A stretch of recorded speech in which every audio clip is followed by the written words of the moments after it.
on this morning.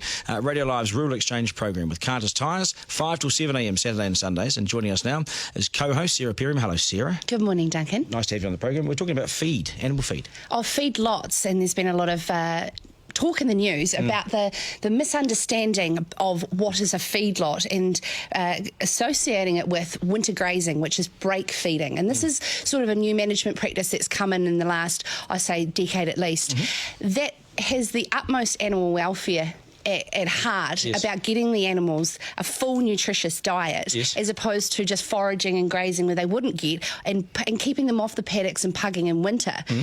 So we get, there's so many different ways to feed animals. We've been sent an awesome photo by Brett Sanders from Matangi Station, where they basically fed out Rex in the shape of Rex with hay. Rural Exchange. Yes. So there's lots of different ways that's happening. And why I'm bringing it up is SPCA get a lot of phone calls of concerned people thinking, these cows sitting and standing in this mud, but they actually don't realise they've just been fed this huge nutritious diet, and they're just resting until the next time they're shifted and moved. Because there's the Animal Welfare Code coming up it's October, is it? October, all 45 new regulations come into act, and of course none of them feature feedlots for a reason, because these Animal Welfare Advisory Council go through all these different management practices and advise on what is good and fine. And so just that with October, there's a lot of things coming into play for people to make sure they're up to scratch with, which most people are. Do farmers feel targeted at the moment? Because you've seen this week too, when James Shaw's been on the program, where they're talking about carbon emissions, talking about methane, that sort of thing. Farmers are going to get hit. How hard are they going to get hit, do you think? And do you think it's unfair?